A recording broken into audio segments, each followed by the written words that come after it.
morning, my dear student. In this session, let's we move on to the next problem. Numerical question number 80, page number 87. ನಿಮ್ಮ text book ಅಲ್ಲಿ ಇರುವಂತಹ page number 87 ಅಲ್ಲಿ next question numerical question number 18 ಕೊಟ್ಟಿದ್ದಾರೆ. ಆ question ಅನ್ನು ಇವತ್ತು ನಾವು ಇಲ್ಲಿ ಡಿಸ್ಕಸ್ ಮಾಡ್ತಾ ಹೋಗೋಣ. ಸೊ ಆಲ್ರೆಡಿ ನಾನು ಇಲ್ಲಿ ಕ್ವೆಶ್ಚನ್ ಅನ್ನು ಏನೇನು ಕೊಟ್ಟಿದ್ದಾರೆ ಅನ್ನೋದನ್ನ ಬೋರ್ಡ್ ಮೇಲೆ ಆಲ್ರೆಡಿ ಬರೆದ್ಬಿಟ್ಟಿದ್ದೀನಿ. ಸೊ ಫಸ್ಟ್ ನೀವು ವಿಡಿಯೋ ಸ್ಟಾರ್ಟ್ ಮಾಡಿದ ತಕ್ಷಣ ಕ್ವೆಶ್ಚನ್ ಬರ್ಕೊಳ್ಳಿ ನೋಟ್ಸ್ ಅಲ್ಲಿ. ಸೊ ಕ್ವೆಶ್ಚನ್ ಬರ್ಕೊಂಡ್ಬಿಟ್ಟು ಒಂದೊಂದು ಜರ್ನಲ್ ಎಂಟ್ರೀಸ್ ಏನೇನು ಪಾಸ್ ಮಾಡಬೇಕು ಅನ್ನೋದನ್ನ ನೋಡ್ತಾ ಹೋಗೋಣ. So question number 18, give journal entries of Mohit traders, post them to the ledger from the following transactions. So journal entries anna maintain ಮಾಡಿ, then ledger from the following transactions. journal entries anna ಮಾಡಬೇಕು, then ledger accounts ಅನ್ನು prepare ಮಾಡಿ ಅಂತ ಹೇಳ್ಬಿಟ್ಟು ಎರಡನ್ನ ಹೇಳಿದ್ದಾರೆ. So ಎರಡನ್ನು ಕೂಡ ನಾವೇನ್ ಮಾಡಬೇಕು ಇಲ್ಲಿ ಪ್ರಿಪೇರ್ ಮಾಡ್ತಾ ಹೋಗ್ತೀವಿ. journal entries and post them to the ledger account.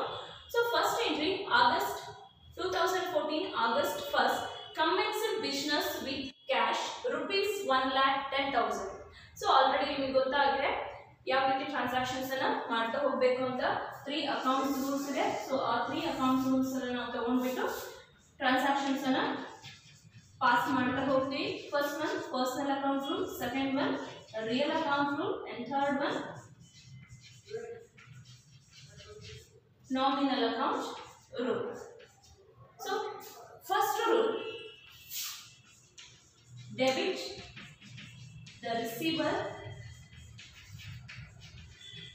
and second rule, credit the giver. Debit the receiver and credit the giver. And real account rule, debit rule, what comes in to the business, then credit rule, what goes out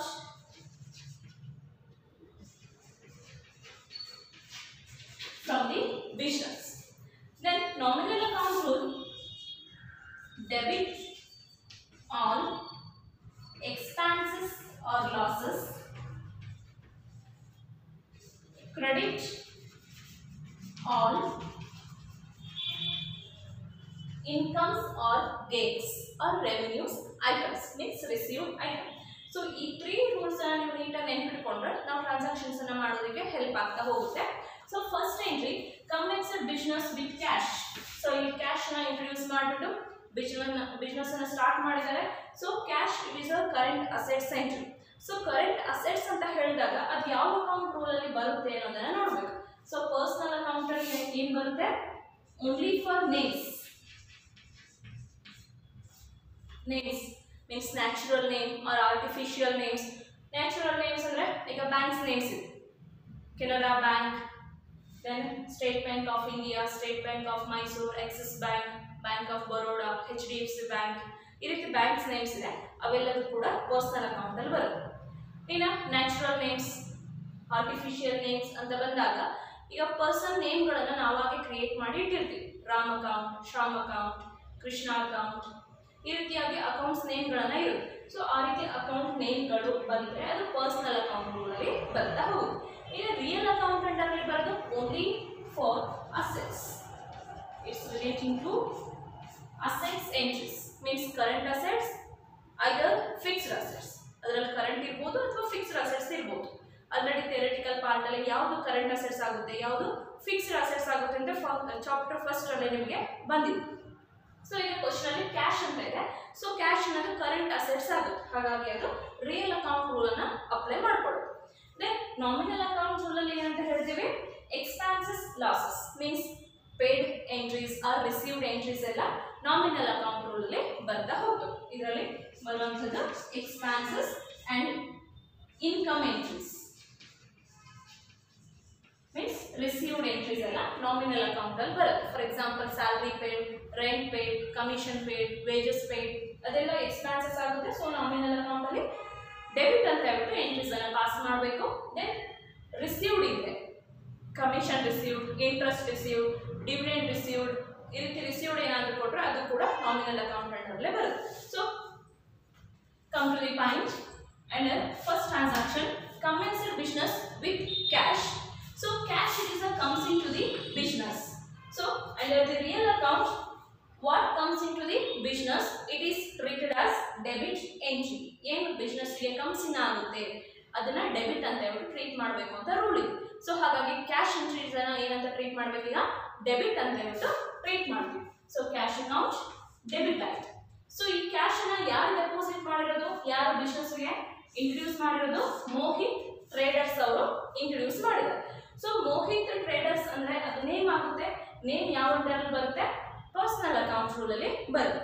so Mohit ಅವರು ಏನ್ ಮಾಡ್ತಿದ್ರಲ್ಲಿ amount ಅನ್ನ give ಮಾಡ್ತಿದ್ದಾರೆ, ಕೊಡ್ತಾ ಇದ್ದಾರೆ.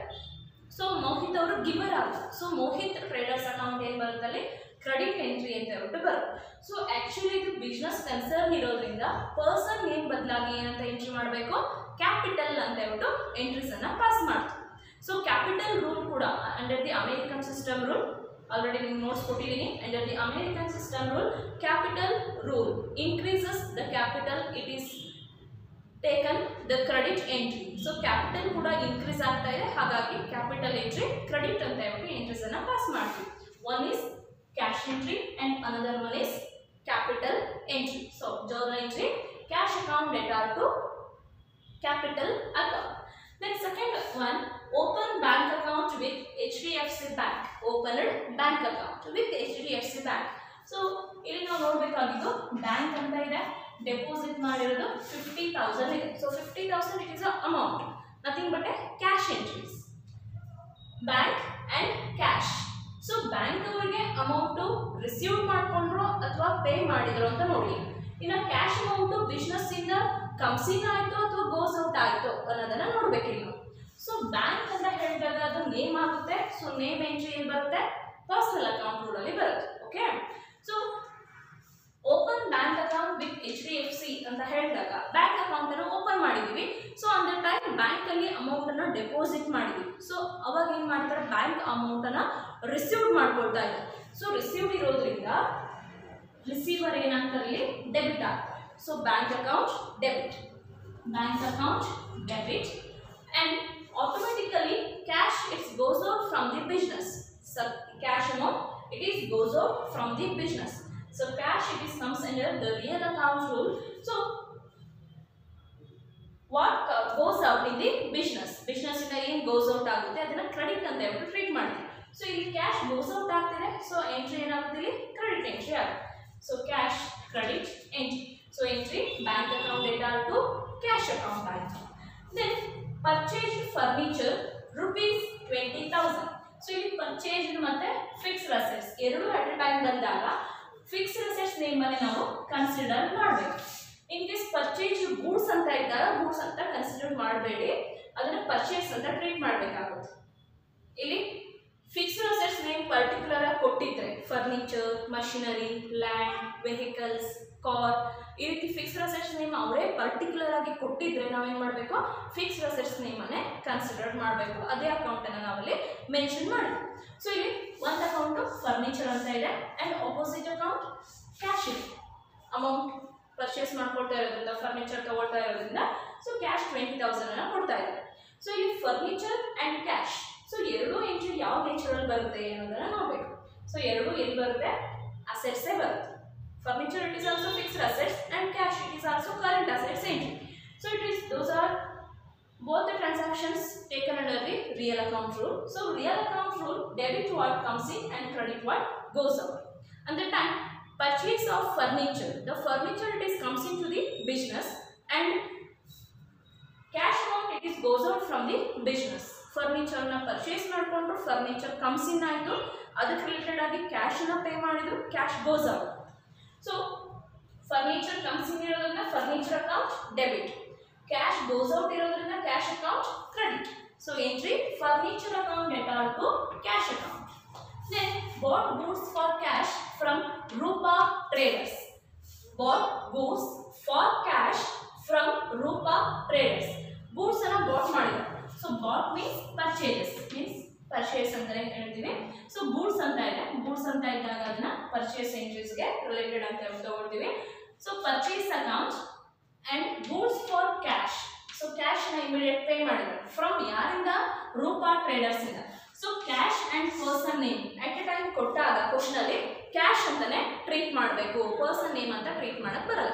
So goods comes into the business, so purchase account debit and automatically cash paid into the cash goes out into the business, cash goes out aaytu, so cash account credit, purchase account and cash account.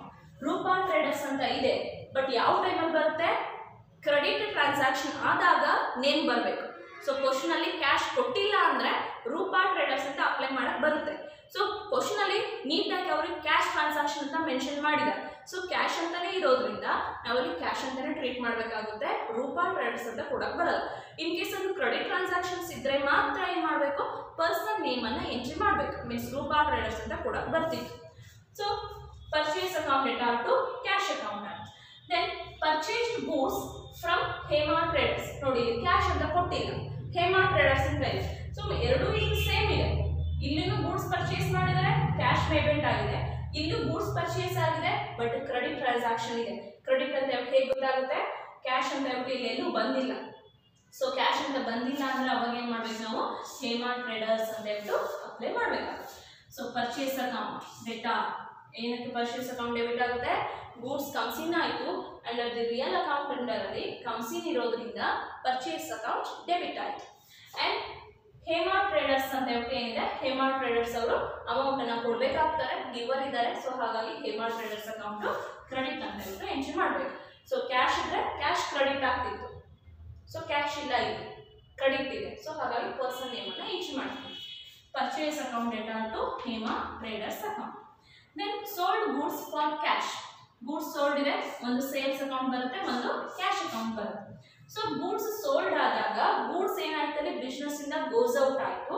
So goes out ಆಗಿರುವಂತಹ sales entries ಅನ್ನ credit ಅಂತ ಹೇಳ್ಬಿಟ್ಟು ತಗೊಳ್ತೀವಿ, sales account credit. And cash ಏನಾಯ್ತಲ್ಲಿ goods ಅನ್ನ sale ಮಾಡಿದಾಗ cash ಬಿಸ್ನೆಸ್ಗೆ comes in ಆಯಿತು. So cash account debit. Sold goods on credit to Gupta traders. So ಇಲ್ಲಿ ಕೂಡ ಕ್ರೆಡಿಟ್ ಟ್ರಾನ್ಸಾಕ್ಷನ್ ಇದೆ. ಕ್ರೆಡಿಟ್ ಅಂತ ಬಂದಾಗ ಪರ್ಸನ್ ನೇಮ್ ಅನ್ನೇ ಎಂಟ್ರಿ ಮಾಡಬೇಕು. ಗೂಡ್ಸ್ ಸೋಲ್ಡ್ ಇದೆ, ಸೊ ಯಾರಿಗೆ ಮಾಡಿದೀವಿ? ಗುಪ್ತಾ ಅವ್ರಿಗೆ ಮಾಡಿದೀವಿ. ಸೊ ಗುಪ್ತಾ ಅಂದ್ರೆ ಪರ್ಸನಲ್ ಅಕೌಂಟೆಂಟ್ ಅಲ್ಲಿ ಬರುತ್ತೆ. ಸೊ ಗುಪ್ತಾ ಅವರಿಗೆ ಗೂಡ್ಸ್ ಅನ್ನ ಸೇಲ್ ಮಾಡಿದಾಗ ಗುಪ್ತಾ ರಿಸೀವ್ ಮಾಡ್ಕೊಳ್ತಾರೆ. So Gupta account debit. Gupta traders account data to sales account. Goods sold ಇದೆ, ಸೊ ಹಾಗಾಗಿ ಇಲ್ಲಿ ಗೋಸ್ ಔಟ್ ಇರೋದ್ರಿಂದ ಸೇಲ್ಸ್ ಅಕೌಂಟ್ ಅನ್ನ ಕ್ರೆಡಿಟ್ ಅಂತ ಹೇಳ್ಬಿಟ್ಟು ಟ್ರೀಟ್ ಮಾಡ್ತೀವಿ. Then rent paid. Rent paid, paid means expenses. Expenses all the transactions relating to the nominal account. So nominal account ಅಲ್ಲಿ apply ಮಾಡ್ತಾ ಇರೋದ್ರಿಂದ ರೆಂಟ್ ಪೇಡ್ ಇದೆ. So expenses paid or losses it is treated as debit entry. Expenses ನೆಲ್ಲ debit ಅಂತ ಹೇಳ್ಬಿಟ್ಟು treat ಮಾಡ್ತೀವಿ. So ಹಾಗಾಗಿ rent ಅನ್ನೋ ಅಕೌಂಟ್ ಅನ್ನ ಈಗ ಡೆಬಿಟ್ ಅಂತ ಹೇಳ್ಬಿಟ್ಟು ಟ್ರೀಟ್ ಮಾಡ್ತೀವಿ. ರೆಂಟ್ ಅಕೌಂಟ್ ಪೇಡ್ ಇದೆ, ಸೊ ರೆಂಟ್ ಎಕ್ಸ್ಪೆನ್ಸ್ ಇರೋದ್ರಿಂದ rent account debit. So automatically ಏನು ಮಾಡಿದ್ವಿ? ಕ್ಯಾಶ್ 4000 ಅನ್ನ ಪೇ ಮಾಡಿದ್ದಾರೆ. ಸೊ ಕ್ಯಾಶ್ ಏನಾಗಿದೆ ಬಿಸ್ನೆಸ್ ಇಂದ ಗೋಸ್ ಔಟ್ ಆಯ್ತು. So cash account credit. Rent account data to cash account. Then next entry paid trade expenses. It is also taken under nominal account rule. Expenses entry. Expenses ಯಾವುದಿದೆ debit ಮಾಡಬೇಕು. expenses ಯಾವುದಿದೆ ಇಲ್ಲಿ? trade expenses ಅಂತ ಕೊಟ್ಟಿದ್ದಾರೆ. So trade expenses account data to cash account. cash 1000 ಇದೆ, goes out ಇರೋದು. So 1000 cash entry ನ credit ಅಂತ ಹೇಳ್ಬಿಟ್ಟು ಪಾಸ್ ಮಾಡಬೇಕು. then received cash from Gupta Traders. Received cash from Gupta traders. ಇಲ್ಲಿ ಏನ್ ಮಾಡಿದ್ದಾರೆ? ಕ್ಯಾಶ್ ಅನ್ನ ರಿಸೀವ್ ಮಾಡ್ಕೊಂಡಿದ್ದಾರೆ. ಯಾರಿಂದ? ಗುಪ್ತಾ ಟ್ರೇಡರ್ಸ್ ಅವರಿಂದ. ಸೊ ಗುಪ್ತಾ ಟ್ರೇಡರ್ಸ್ ಅವರಿಂದ ತಗೊಳ್ತಾ ಇದ್ದಾರೆ. ಕ್ಯಾಶ್ ಏನಾಗಿದೆ? ರಿಸೀವ್ಡ್ ಆಗಿದೆ, ಬಿಸ್ನೆಸ್ ಬಂದಿದೆ. So cash business comes in ಇದೆ ಅಂತ ಹೇಳಿದ್ರೆ ಕ್ಯಾಶ್ ಅಕೌಂಟ್ ಡೆಬಿಟ್ ಆಗಿದೆ. Cash account debit. ಯಾರಿಂದ ತಗೊಳ್ತಾ ಇರೋದು? From Gupta traders. Is taken under personal account rule. Gupta traders ಅವ್ರು ಏನ್ ಮಾಡ್ತಿದ್ದಾರೆ? ಕೊಡ್ತಾ ಇದ್ದಾರೆ. ಅವರಿಂದ ಅಂತ ಹೇಳಿರೋದ್ರಿಂದ ಅವ್ರು ಕೊಡ್ತಾ ಇದ್ದಾರೆ. ಕೊಡ್ತಾ ಇರೋದ್ರಿಂದ ಅವ್ರನ್ನ ಏನಂತ ಟ್ರೀಟ್ ಮಾಡ್ತೀವಿ? ಗಿವರ್ ಅಂತ ಹೇಳ್ಬಿಟ್ಟು ಟ್ರೀಟ್ ಮಾಡ್ತೀವಿ. ಸೊ ಹಾಗಾಗಿ ಗುಪ್ತಾ ಟ್ರೇಡರ್ಸ್ ಅಕೌಂಟ್ ಕ್ರೆಡಿಟ್ ಆಯ್ತು. Then next entries goods return to Hema traders. Hema ಟ್ರೇಡರ್ಸ್ಗೆ ಗೂಡ್ಸ್ ಅನ್ನ ರಿಟರ್ನ್ ಮಾಡಿದ್ವಿ. ಸೊ ಹಾಗಾಗಿ ರಿಟರ್ನ್ ಅಂತ ಬಂದಾಗ ಈ ರಿಟರ್ನ್ ಪರ್ಚೇಸಸ್ ರಿಟರ್ನ್ ಇದೆನೋ ಅಥವಾ ಸೇಲ್ಸ್ ರಿಟರ್ನ್ ಇದೆನೋ ಅಂತ ನೋಡ್ಬೇಕು. ಸೊ ಮೇಲೆ ಆ ಕಡೆ ಬಂದಿರುವಂತಹ ಕ್ವಶನ್ ಅಲ್ಲಿ ಹೇಮಾ ಅಂತ ನೇಮ್ ಯಾವ್ದ್ರಲ್ಲಿ ಬಂದಿದೆ ಅಂತ ನೋಡಿ. ಕ್ವಶನ್ ನಂಬರ್ 8 ಅಲ್ಲಿ ನೋಡಿ, purchase goods from Hema traders. Hema traders ಅನ್ನೋದು ಯಾವ್ದ್ರಲ್ಲಿ ಬಂದಿದೆ? ಪರ್ಚೇಸಸ್ ಅಲ್ಲಿ ಬಂದಿದೆ. ಹಾಗಾಗಿ ಅಲ್ಲಿ ಕೊಟ್ಟಿರೋದು ಯಾವುದು? ಪರ್ಚೇಸ್ ರಿಟರ್ನ್ ಆಯ್ತು. Okay, goods return to Hema traders. Hema traders ಅವರಿಗೆ ಗೂಡ್ಸ್ ಅನ್ನ ರಿಟರ್ನ್ ಮಾಡಿದ್ದಾರೆ. ಅವ್ರಿಗೆ ಕೊಟ್ಟಿದ್ದೀವಿ ಅಂದ್ರೆ ಅವ್ರೇನ್ ಮಾಡ್ತಾರೆ? ಹೇಮಾ ಟ್ರೇಡರ್ಸ್ ಅವರಿಗೆ ರಿಸೀವರ್ ಆಗ್ತಾರೆ. ರಿಸೀವರ್ ಇರೋದ್ರಿಂದ Hema traders account debtor to purchases return account. To purchases return account. Hema traders ಅನ್ನೋದು ಯಾವ ಅಕೌಂಟ್ ಅಲ್ಲಿ ಬಂದಿದೆ ಅಂತ ಮೇಲೆ ನೋಡ್ಕೋಬೇಕು. ಹೇಮಾ ಟ್ರೇಡರ್ಸ್ ಅನ್ನೋದು ಪರ್ಚೇಸ್ ಗೆ ರಿಲೇಟೆಡ್ ಇದೆ. ಸೊ ಹಾಗಾಗಿ ಪರ್ಚೇಸ್ ಮಾಡ್ಕೊಂಡಿದ್ದನ್ನ ಅವ್ರು ರಿಟರ್ನ್ ಕೊಟ್ಟಿದ್ದಾರೆ. ಸೊ ಹಾಗಾಗಿ ಅದೇನಾಗುತ್ತೆ? ಈಗ ಪರ್ಚೇಸಸ್ ರಿಟರ್ನ್ ಆಗುತ್ತೆ. ಸೇಲ್ ಆಗಿರೋದು ರಿಟರ್ನ್ ಬಂದ್ರೆ ಸೇಲ್ಸ್ ರಿಟರ್ನ್ ಆಗುತ್ತೆ. Okay, next cash paid to Hema traders. ಇಲ್ಲಿ ಏನ್ ಮಾಡಿದ್ದಾರೆ? ಹೇಮಾ ಟ್ರೇಡರ್ಸ್ ಗೆ ಕ್ಯಾಶ್ ನ ಪೇಮೆಂಟ್ ಮಾಡಿದ್ದಾರೆ. ಸೊ ಇಲ್ಲಿ ಕ್ಯಾಶ್ ಇದೆ ಹೇಮಾ ಟ್ರೇಡರ್ಸ್. ಸೊ ಯಾವ ರೂಲ್ ಅಲ್ಲಿ ಡೆಬಿಟ್ ಆಗುತ್ತಾ ಕ್ರೆಡಿಟ್ ಆಗುತ್ತೆ ಅಂತ ನೋಡೋಣ. Cash paid to Hema traders. Hema traders ಗೆ ಕ್ಯಾಶ್ ನ ಪೇಮೆಂಟ್ ಮಾಡಿದ್ದಾರೆ. ಸೊ ಕ್ಯಾಶ್ ಏನಾಯ್ತಾರೆ? ಬಿಸ್ನೆಸ್ ಇಂದ ಗೋಸ್ ಔಟ್ ಆಯ್ತು. ಯಾರಿಗೆ? ಹೇಮಾ ಅವರು. ಸೊ ಕ್ಯಾಶ್ ಗೋಸ್ ಔಟ್ ಆಗಿರೋದ್ರಿಂದ ಕ್ಯಾಶ್ ಅಕೌಂಟ್ ಕ್ರೆಡಿಟ್. ಯಾರಿಗೆ ಕೊಟ್ಟಿದ್ದೀವಿ? ಹೇಮಾ ಅವರಿಗೆ ಕೊಟ್ಟಿದ್ದೀವಿ. ಸೊ ಹೇಮಾ ಅವಾಗ ಏನ್ ಮಾಡ್ತಾರೆ? ಕ್ಯಾಶ್ ನ ರಿಸೀವ್ ಮಾಡ್ಕೊಳ್ತಾರೆ. ಸೊ ಹೇಮಾ ರಿಸೀವರ್ ಆಗೋದ್ರಿಂದ Hema account debit. So transaction entry ಏನಂತ ಬರೀಬೇಕಲ್ಲಿ? Hema traders account debtor to cash account. Next entry bought postage stamps. Postage stamps ಅನ್ನ ಪರ್ಚೇಸ್ ಮಾಡ್ಕೊಂಡಿದ್ದಾರೆ. ಸೊ ಪರ್ಚೇಸ್ ಅಂತ ಹೇಳಿದಾಗ ಪೋಸ್ಟೇಜ್ ಸ್ಟಾಂಪ್ಸ್ ಅಂತ ಕೊಟ್ಟಾಗ ಅದು ಸ್ಟೇಷನರಿ ಐಟಮ್ ಆಗುತ್ತೆ. ಸೊ ಸ್ಟೇಷನರಿ ಐಟಮ್ಸ್ ಎಲ್ಲ ನಾಮಿನಲ್ ಅಕೌಂಟ್ಗಳಲ್ಲಿ ಬರಬೇಕು. ಪೋಸ್ಟೇಜ್ ಸ್ಟಾಂಪ್ಸ್ ಅನ್ನ ಪರ್ಚೇಸ್ ಮಾಡ್ಕೊಂಡಿರೋದ್ರಿಂದ ಅಲ್ಲಿ ಎಕ್ಸ್ಪಾನ್ಸಸ್ ಆಯ್ತು. So postage stamps account debtor to cash payment ಇದೆ. ಸೊ 100 ರೂಪಾಯಿ ಕ್ಯಾಶ್ ಅನ್ನ ಕೊಟ್ಟಿದ್ದಾರೆ. ಸೊ ಕ್ಯಾಶ್ ಗೋಸ್ ಔಟ್ ಆಯ್ತು. So cash account credit. Then paid salary. Salary payment ಇದೆ. ಸ್ಯಾಲರಿ ಎಕ್ಸ್ಪೆಂಡಿಚರ್ ಇದೆ. So salary account debtor to cash account. Salary account debtor to cash account. Salary paid to Rishabh ಅಂತ ಕೊಟ್ಟಿದ್ದಾರೆ. So salary ಅಂತ ಹೇಳಿದಾಗ salary ಕೂಡ debit ಆಗುತ್ತೆ. So Rishabh ಅವರಿಗೆ ಕೊಟ್ಟಿರೋದ್ರಿಂದ ರಿಷಬ್ ಅವರು ರಿಸೀವರ್ ಆಗ್ತಾರೆ. ಸೊ ರಿಸೀವರ್ ಕೂಡ ಡೆಬಿಟ್ ಆಗ್ತಾರೆ. ಸೊ ಸ್ಯಾಲರಿನೂ ಡೆಬಿಟ್, ರಿಷಬ್ ಡೆಬಿಟ್. ಹಾಗಾಗಿ ಒಂದು ಅಕೌಂಟ್ ಅನ್ನು ನಾವು ಮೆನ್ಷನ್ ಮಾಡಬೇಕು. ಸ್ಯಾಲರಿನೇ ತಗೊಳ್ತೀವಿ. Salary account debtor to cash account. Rishabh ಅವರಿಗೆ ಕ್ಯಾಶ್ ಪೇಮೆಂಟ್ ಆಗಿದೆ. ಸೊ ಕ್ಯಾಶ್ ಗೋಸ್ ಔಟ್ ಆಯಿತು. So cash account credit. Salary account debtor to cash account. Okay, next journal entries ಅಲ್ಲಿ ಇಷ್ಟು ಟ್ರಾನ್ಸಾಕ್ಷನ್ಸ್ ಅನ್ನ ಅಪ್ಲೈ ಮಾಡ್ತಾ ಹೋಗೋಣ. Journal entries in the books of Mohit traders.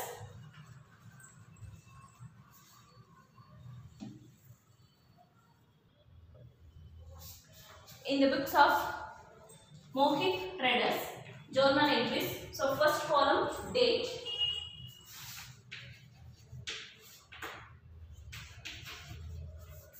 particulars, LF with ledger folio column, debit rupees, credit rupees. So first transaction date 2014 August 1st.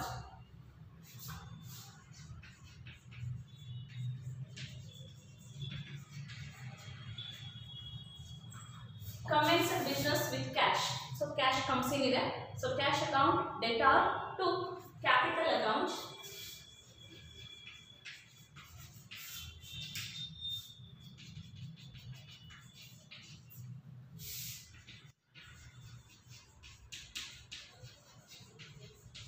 Being business commenced with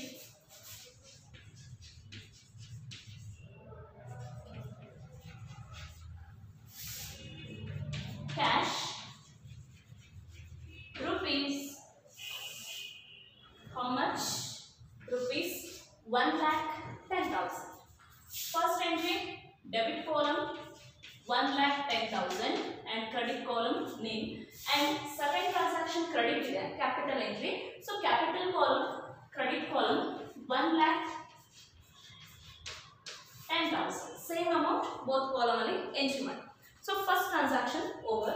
Then next transaction August 2nd open bank account with HDFC Bank. So HDFC Bank ಅಲ್ಲಿ account ಅನ್ನು open ಮಾಡಿದ್ದಾರೆ. So bank ಅಲ್ಲಿ amount deposit ಇಡ್ತಾ ಇರೋದ್ರಿಂದ bank amount ಅನ್ನು receive ತಗೊಳ್ತಾ ಇದೆ. So bank ಅನ್ನೋದು ಪರ್ಸನಲ್ ಅಕೌಂಟ್ ರೂಲ್ ಅಲ್ಲಿ ಬರ್ತಾ ಇರೋದ್ರಿಂದ ರಿಸೀವರ್ ಡೆಬಿಟ್ ಆಗ್ತಾರೆ, means bank account debit. And cash goes out ಇದೆ ಬ್ಯಾಂಕ್ ಅವರಿಗೆ. ಸೊ ಕ್ಯಾಶ್ ಗೋಸ್ ಔಟ್ ಇರೋದ್ರಿಂದ what goes out in the business, from the business ಇಂದ ಹೋಗ್ತಾ ಇರೋದ್ರಿಂದ ಕ್ಯಾಶ್ ಅಕೌಂಟ್ ಕ್ರೆಡಿಟ್ ಆಗುತ್ತೆ. August 2nd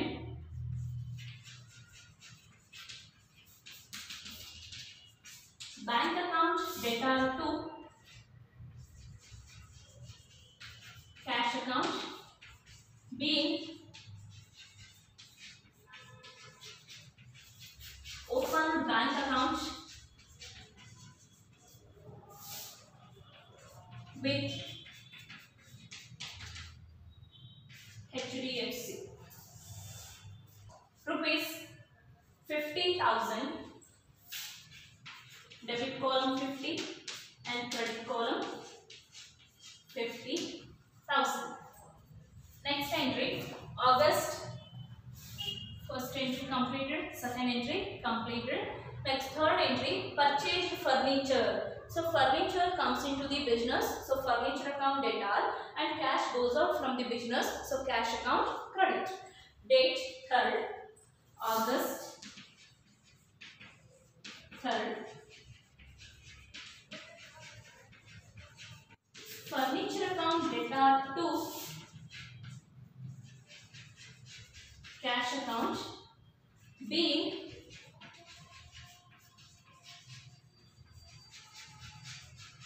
purchased furniture.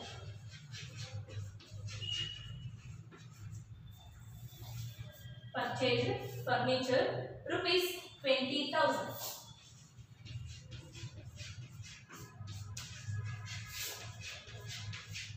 Rupees 20,000. The next entry date 7 bought goods for cash from Rupa Traders. Goods bought.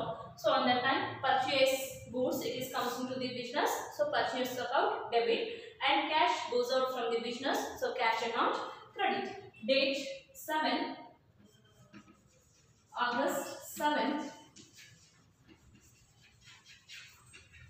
Purchase account debtor to cash account rupees 30,000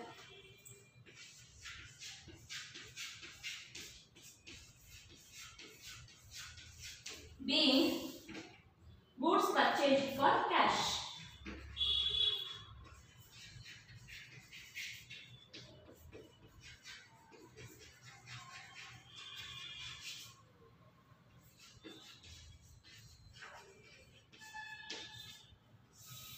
Goods purchased for cash.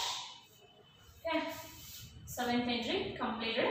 Next 8th entry purchased goods from Hema Traders. So goods purchased from Hema Traders, and the time goods comes into the business, so purchase account debit and Hema Traders receiver the purchased goods from Hema Traders. So Hema Traders giver is there, so Hema Traders account credited. Then now continue part next adrella continue ಮಾಡ್ತಾ ಹೋಗ್ತೀನಿ. Next ನೀವು ಏನು ತಗೊಂಡಿರಲ್ಲ 7th entry ಅದರದ್ದು continue part ಅನ್ನ ನೀವು ತಗೊಳ್ತಾ ಹೋಗಿ.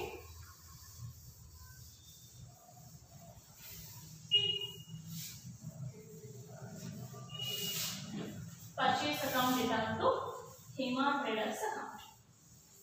Date 8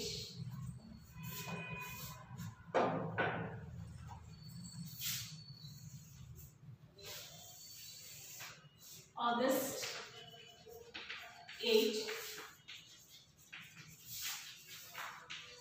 Purchase account debtor to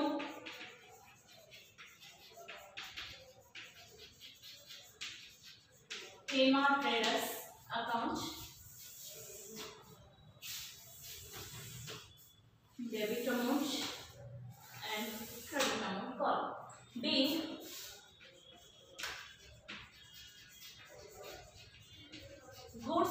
purchased from Hema Traders.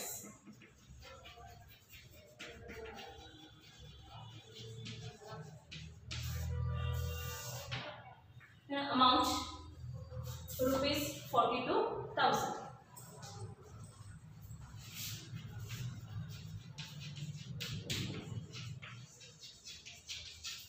So August 8 entry completed. Then date 10, sold goods for cash.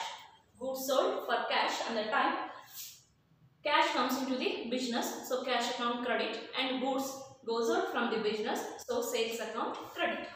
Date 10 August 10, cash account data 2, sales account B, cash sales rupees 30,000.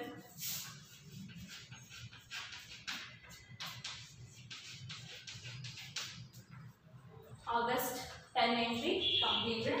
Next August 14, sold goods on credit to Gupta Traders. So credit ಅಂತ ಇದ್ದಾಗ person name ಅನ್ನು entry ಮಾಡಲೇಬೇಕಾಗ್ತದೆ. So Gupta traders ಅವರಿಗೆ ಕೊಡ್ತಾ ಇರೋದ್ರಿಂದ ಗುಪ್ತಾ ಅವರು receiver ಆಗ್ತಾರೆ. So Gupta traders account debtor to sales account. Date 14,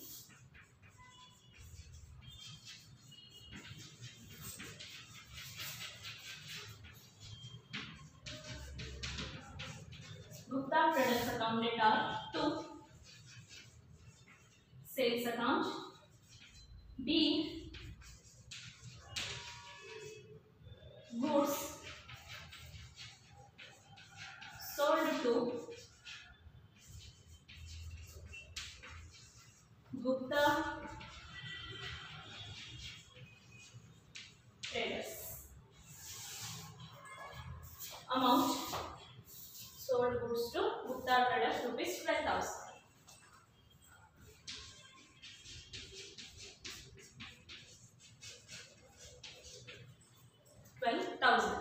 The next entry, 14th completed. Next 16th entry, rent paid rupees 4,000. Rent paid, it is an expenditure entry. So under the nominal account rule, rent account data and cash amount goes out from the business. So cash account credit. Date 16th, rent account data to cash account being rent paid rupees 4,000. Debit column 4,000 and credit column 4,000. 16th entry completed. Next date 18, paid credit expenses rupees 1,000. It is also same entry under the nominal account rule and under the real account. The nominal account rule, it is taken trade expenses debit entry. Under the real account, cash account taken under the credit rule because cash goes out from the business. So trade expenses account data to cash account.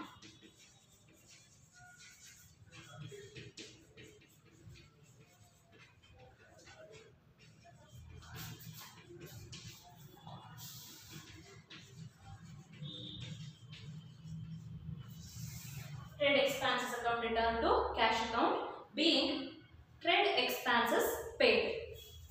Trade expenses paid rupees 1,000.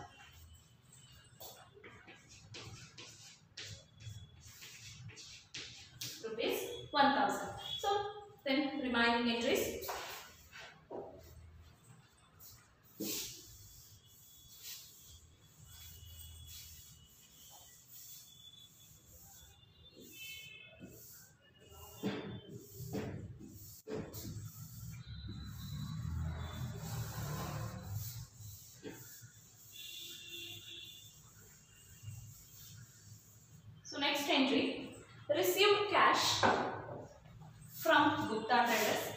18th completed.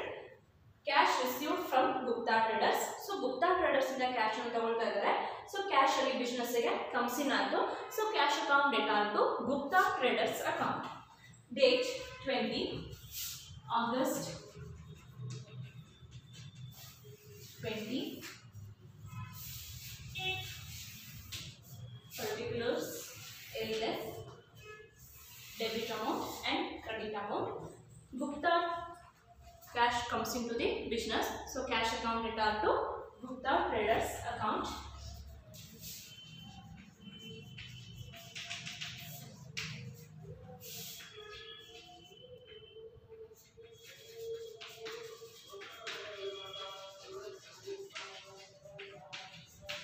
Rupees 12,000.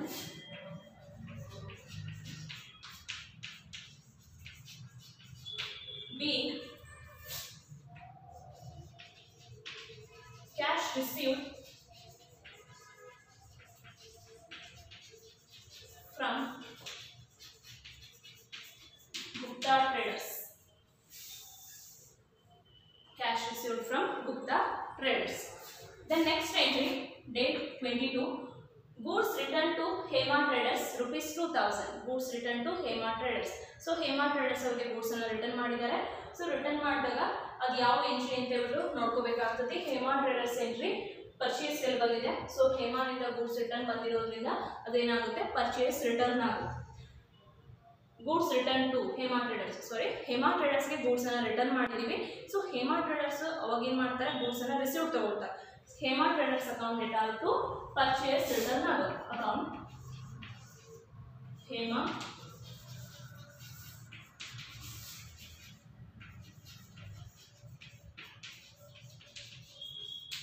data to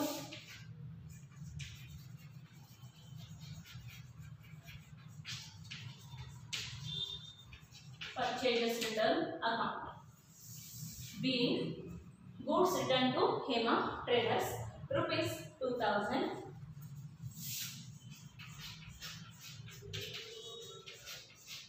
Goods returned to Hema Traders. Then next entry 23rd, cash paid to Hema Traders.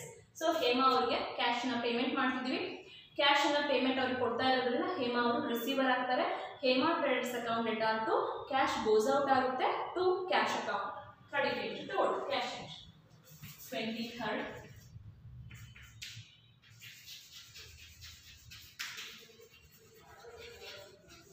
Hema traders account data to cash account being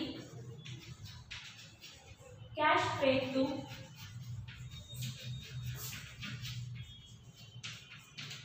Hema Traders rupees 40,000.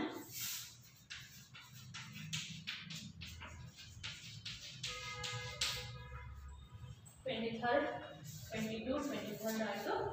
Bought postage stamps. Postage stamps, it is a expenses entry. So postage stamps account data to cash account. So ಇದನ್ನ purchase ಮಾಡಬೇಕು ಅಂತ ಹೇಳ್ಬಿಟ್ಟು 100 ರೂಪಾಯಿನ pay ಮಾಡಿದ್ದಾರೆ. So 100 ರೂಪಾಯಿ ಅನ್ನೋದು cash ಆಗುತ್ತೆ. So cash goes out ಇದೆ. So cash entry credit. Date 25th.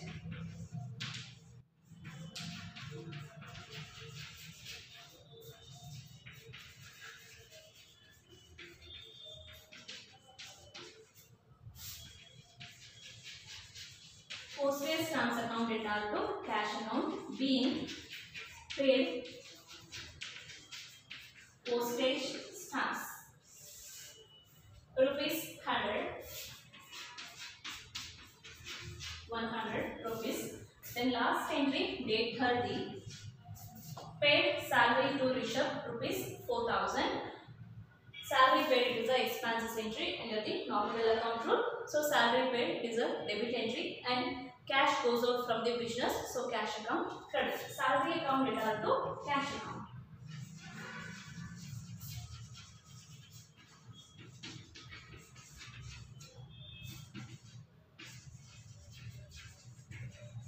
Being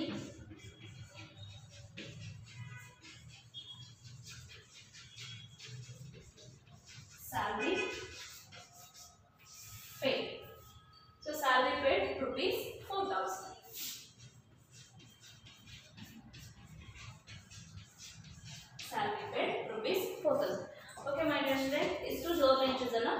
entries ಅಲ್ಲಿ ಪಾಸ್ ಮಾಡಿ ಆಯಿತು. ಇವಾಗ ಫೈನಲ್ ಸ್ಟೇಜ್ ಯಾವುದು, ಇಷ್ಟು ಟೋಟಲ್ ಅನ್ನು ಮಾಡ್ತಾ ಹೋಗ್ಬೇಕು. ನೀವು ಆಲ್ರೆಡಿ ನೀಟಾಗಿ ಒಂದನ್ನು ಬರ್ಕೊಂಡಿರ ನೀವು ನೋಟ್ಸ್ ಅಲ್ಲಿ. ಸೊ ಕ್ಯಾಲ್ಕುಲೇಟರ್ ತಗೊಂಡು ನೀಟಾಗಿ ಒಂದೊಂದನ್ನೇ ಟೋಟಲ್ ಮಾಡ್ತಾ ಹೋಗಿ. First entry 1,10,000 and second entry 50,000 plus 20,000 plus 30,000 then plus 42,000 plus 30,000 12,000 then August 22 ಅಲ್ಲಿ 2,000 40,000 100 rupees and 4,000. So total answer 3,57,100.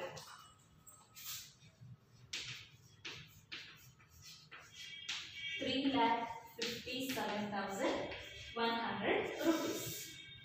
So ಇದಿಷ್ಟನ್ನ total ಮಾಡಿಬಿಟ್ಟು ಡಬಲ್ ಲೈನ್ ಹಾಕಿದ್ರೆ ನಿಮಗೆ ಗವರ್ಮೆಂಟ್ ಏನು ಮಾಡಿದ್ದೀರಾ ಅದೆಲ್ಲ ಕಂಪ್ಲೀಟ್ ಆಗುತ್ತೆ. ಸೊ ಇಷ್ಟು ಮಾಡಿದ ತಕ್ಷಣ ನಮ್ಗೆ ಎಂಟ್ರೀಸ್ ಕಂಪ್ಲೀಟ್ ಆಯ್ತು ಅಷ್ಟೇ. ಬಟ್ ಇನ್ನು ಕ್ವಶನಿಗೆ ಆನ್ಸರ್ ಫುಲ್ಫಿಲ್ ಆಗಿಲ್ಲ. ಸೊ ಫುಲ್ಫಿಲ್ ಆಗಿಲ್ಲ ಅಂದರೆ ನಾವು ಈಗ ಮಾಡಿರೋದೇನು, ಓನ್ಲಿ ಜರ್ನಲ್ ಎಂಟ್ರೀಸನ್ನು ಮಾಡಿದ್ದೀವಿ. ಇನ್ನು ನಾವು ಮಾಡಬೇಕಾಗಿರೋದು ಏನಿದೆ, ಪೋಸ್ಟಿಂಗ್ ಟು ಲೆಡ್ಜರ್ ಪೋಸ್ಟಿಂಗ್ ಮಾಡೋದಿದೆ. ಸೊ ಹಾಗಾಗಿ ನೆಕ್ಸ್ಟ್ ಕಂಟಿನ್ಯೂ ಪಾರ್ಟ್ ಸೆಕೆಂಡ್ ವಿಡಿಯೋದಲ್ಲಿ ನಾನು ಲೆಡ್ಜರ್ ಪೋಸ್ಟಿಂಗ್ ಹೇಗೆ ಮಾಡೋದು, ಇದ್ರ ಜರ್ನಲ್ ಎಂಟ್ರೀಸ್ ಅನ್ನೋದನ್ನು ತೋರಿಸ್ಕೊಡ್ತಾ ಹೋಗ್ತೀನಿ. ಓಕೆ, ಸೆಕೆಂಡ್ ವಿಡಿಯೋ ಏನು ಬರುತ್ತೆ ಇದರಲ್ಲೇ ಅದನ್ನು ಕೂಡ ನೀವು ಕಂಪಲ್ಸರಿ ವಾಚ್ ಮಾಡಲೇಬೇಕಾಗುತ್ತೆ. ಅದನ್ನು ವಾಚ್ ಮಾಡಿದ್ರೆ ಲೆಡ್ಜರ್ ಎಂಟ್ರೀಸ್ ಎಲ್ಲ ಮಾಡಿಬಿಟ್ಟು ಈ ಕ್ವಶನ್ಗೆ ಫುಲ್ ಆನ್ಸರ್ ಏನು ಅಂತ ಹೇಳ್ಬಿಟ್ಟು ನಿಮಗೆ ಗೊತ್ತಾಗುತ್ತೆ. ಓಕೆ, ದೆನ್ ಪಾರ್ಟ್ 2 ಸೆಕೆಂಡ್ ವಿಡಿಯೋದಲ್ಲಿ ಇರುತ್ತೆ. ನೆಕ್ಸ್ಟ್ ಸೆಕೆಂಡ್ ವಿಡಿಯೋನ ವಾಚ್ ಮಾಡಿ. ಓಕೆ.